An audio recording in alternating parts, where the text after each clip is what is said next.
Hello guys, আমরা চলে এসেছি টাঙ্গাইলের এক প্রত্যন্ত গ্রাম ঘাটাইল থানার অন্তর্ভুক্ত আড়ালিয়া।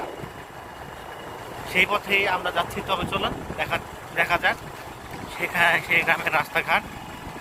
আমরা গ্রামের মেঠো পথ ধরে হেঁটে চলছি। এই আড়ালিয়া যাবো আজকে। আমাদের ওদের হচ্ছে আড়ালিয়া।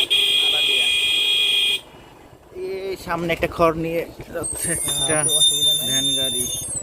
সুবিধা কিছু না, আমরা একটা লম্বা ছোট্ট অনেক খারাপ একটা ব্রিজ পার করলাম। হ্যাঁ, এটা খুব বিপজ্জনক। খুব বিপজ্জনক, কারণ সামনে থেকে কি আসছে তারা তো রোড সিগন্যালও দেয় না, বা একবারে যদি এসে করে দুইটা গাড়ি একসাথে রাখবে, ওই জায়গাটা এখানে নাই। এইসব কালভার্ট আমার মনে হয় এগুলা রিপ্লেস করা উচিত, মানে রাস্তায় পরিণত করা উচিত, কারণ এগুলোতে আসলে কোনো লাভ হচ্ছে না।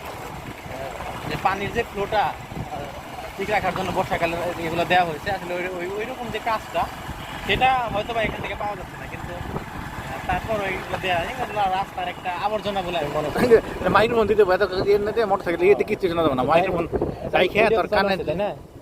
হ্যাঁ, এই যে দর্শক বন্ধু দেখেন, এখানে একটা ভিড় পার হইলাম, এখানে কিন্তু এই যে এটা একটা কবরস্থান।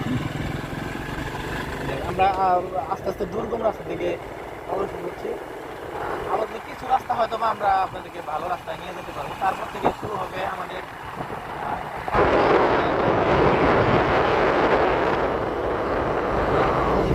ওইসব রাস্তা। খুবই দুর্গম। দুর্গম বলতে মানে হচ্ছে গিয়ে একদম চলাচলের অনুপযুক্ত, কিন্তু আমাদের ড্রাইভার ভালো। দেখি কি হয়, সাথেই থাকবে। সামনে একটা ছোট্ট বাজারের মতো পড়বে এদিক দিয়ে যখন আপনারা যাবেন। আরেকটা কথা বলে নেই, এখান থেকে হচ্ছে গিয়ে আমরা যে লোকেশনে যাচ্ছি সেটা হচ্ছে গিয়ে আড়ালিয়া। আর আড়ালিয়া থেকে টাঙ্গাইল জেলার কালিহাতী উপজেলা পর্যন্ত দূরত্ব হচ্ছে গিয়ে আপনার 3.9 কিলোমিটার।